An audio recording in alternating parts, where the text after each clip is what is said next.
ஓம் சக்தி.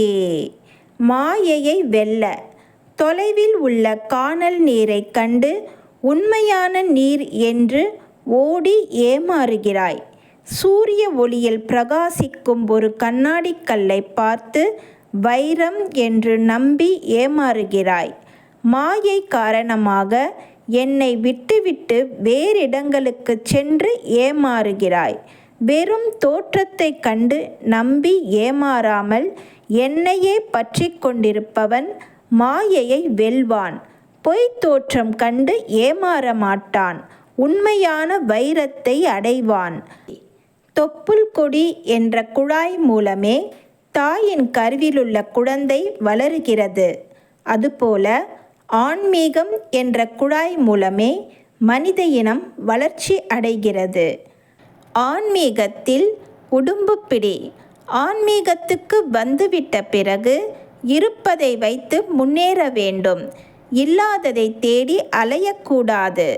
உங்களுக்கெல்லாம் ஆன்மீகத்தில் அதிகமான பிடிப்பு இருக்க வேண்டும். அந்த பிடி உடும்பு பிடியாக இருக்க வேண்டும். ஆத்திகனை விட நாத்திகன் மேலானவன்.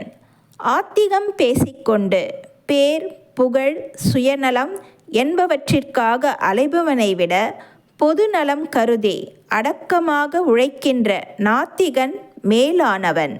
ஆன்மா தூய்மை அடைய நெருப்பிலிட்ட பொருள்கள் தூய்மை அடைவது போல ஆன்மீக பணிகள் செய்ய செய்ய உன் ஆன்மாவைச் சுற்றி படர்ந்திருக்கும் அழுக்குகள் நீங்கி தூய்மையாகும். ஆன்மீக பாதை. நீ செல்கிற பாதை நல்லதாக இருந்தால் உன் பார்வையும் நல்லதாக இருக்கும். வாழ்க்கையில் நீ தேர்ந்தெடுக்கும் பாதை தீமையானது என்றால் உனக்கு ஆபத்துக்களும் தொடரும். உன்னை சுற்றி இருப்பவர்கள் உன் காலை பிடிப்பது போல் காலை வாரிவிடுவார்கள்.